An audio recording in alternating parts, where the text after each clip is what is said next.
Bonjour à tous et à toutes, j'espère que vous allez bien. Aujourd'hui, on part sur les traces de l'auteur du Corbeau et du Renard, le lièvre et la tortue, le loup et l'agneau. Tout le monde a certainement lu et découvert l'une de ces fables. Leur auteur, Jean de La Fontaine, a un succès fou dès le XVIIe siècle. Vous voulez en savoir plus sur la vie de Jean de La Fontaine? Venez avec moi. Jean de La Fontaine voit le jour le 8 juillet 1621 à Château-Thierry, dans l'actuelle commune française dans le département de l'Ain. Son père, Charles de La Fontaine, est maître des eaux et forêts. Il est chargé de surveiller et de contrôler les forêts du royaume de France. Sa mère, Françoise Pidou, est la fille d'un juge.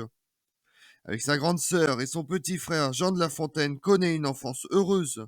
La seule ombre au tableau, il est obligé chaque matin de se rendre au collège de sa ville. Quand la leçon ne l'intéresse pas, le petit garçon a bien du mal à rester éveillé. Élève médiocre, Jean de La Fontaine ne s'intéresse que peu aux études. Il s'endort très régulièrement en classe, ce qui lui vaut les foudres de ses professeurs. En grandissant, Jean de La Fontaine ne songe qu'à une seule chose, s'amuser. Mais son père le convainc d'étudier le droit à Paris, fonction de grande renommée et prestigieuse. Il part alors pour la capitale, mais au lieu de travailler dur, Jean de La Fontaine y fréquente une bande de joyeux écrivains. Ces derniers ont fondé une sorte de club, la Table Ronde. Tous ensemble, ils se retrouvent dans les cabarets pour s'échanger des romans, défendre leurs auteurs préférés, critiquer ceux qu'ils n'aiment pas et réciter des extraits d'œuvres debout sur une table. À 25 ans, Jean de La Fontaine se marie avec une jeune fille qui vient d'une famille aisée. Il s'agit d'un mariage arrangé. Les deux époux ne se connaissent pas et ont peu de choses à partager, mais servent à former une alliance entre les deux familles et à rehausser le prestige de la famille de Jean de La Fontaine. Ensemble, ils ont un fils, Charles de La Fontaine. Mais Jean de La Fontaine ne s'en occupe pas. Il préfère s'enfermer dans sa tour avec ses livres ou partir se promener toute la journée. Le couple finit par se séparer et c'est un ami de la famille qui s'occupe de l'éducation du jeune Charles de La Fontaine. Avant d'être poète, Jean de La Fontaine exerce le même métier que son père, maître des eaux et forêts. Il connaît très bien les bois, les rivières et les étangs. Ses missions sont très larges. Il doit s'assurer du bon état des fossés, des chemins et de l'écoulement des eaux, sélectionner les arbres que l'on fera couper dans l'année, attraper les braconniers et les voleurs de bois avant de les punir.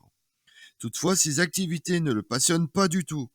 Sur son temps libre, il écrit une pièce de théâtre intitulée L'Eunuque, mais personne ne semble remarquer son talent.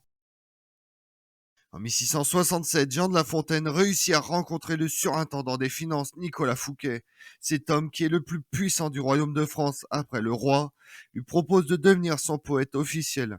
Jean de La Fontaine est ravi. Il mène enfin la vie dont il rêvait. Malheureusement, toutes les bonnes choses ont une fin.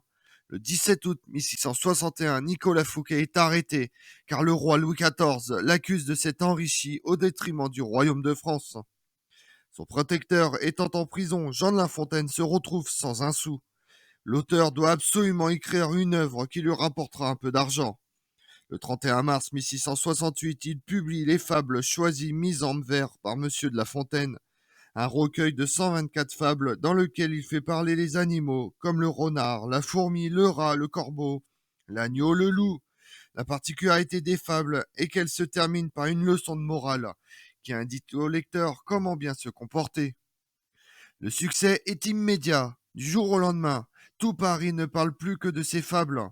On les lit à haute voix entre amis, on les déclame dans les cabarets, on les offre à ses enfants et à ses proches.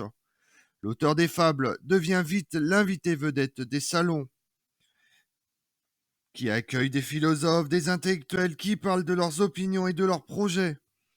Les dames de la bourgeoisie et de l'aristocratie qui réunissent chez elles poètes, écrivains et philosophes pour échanger des idées se l'arrachent. Quand il arrive, on le presse de réciter l'une de ses fables, mais le plus souvent le poète refuse, car il n'aime pas se donner en spectacle.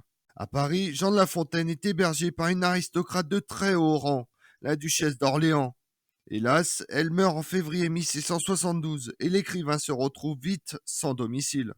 Il ne sait pas gérer ses revenus, il joue à des jeux d'argent et perd le peu qu'il possède. Heureusement, une autre dame de la noblesse, Madame de la Sablière, propose de le loger dans son bel hôtel particulier. Le poète y reste une vingtaine d'années.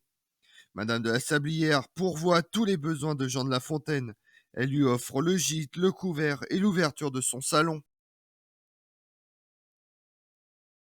En 1683, Jean de La Fontaine se porte candidat pour entrer à l'Académie française.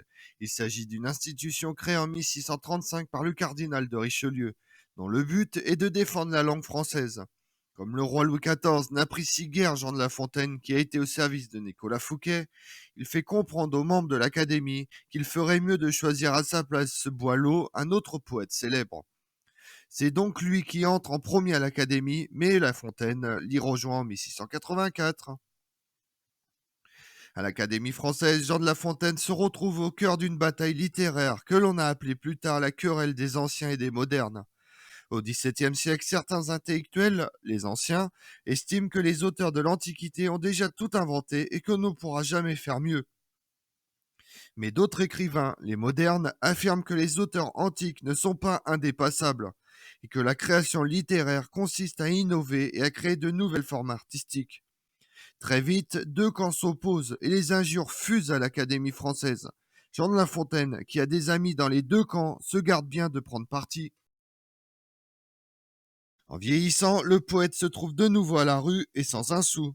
Heureusement, des amis l'hébergent pendant qu'il termine son 5e recueil de fables. Le mercredi 9 février 1695, il est pris d'un malaise. Il meurt 2 mois plus tard, le 13 avril 1695, après avoir assisté, malgré sa fatigue, à la messe de Pâques. En vieillissant, il est devenu très croyant. Le poète est enterré au cimetière des Innocents à Paris en présence de ses amis et admirateurs. Jean de La Fontaine ne compose pas que des fables, il écrit également des contes et des romans comme Les Amours de Psyché et de Cupidon. Comme on l'a vu, Jean de La Fontaine est un poète français de grande renommée, principalement pour ses fables et dans une moindre mesure pour ses contes. On lui doit également des poèmes divers, des pièces de théâtre et des livrets d'opéra.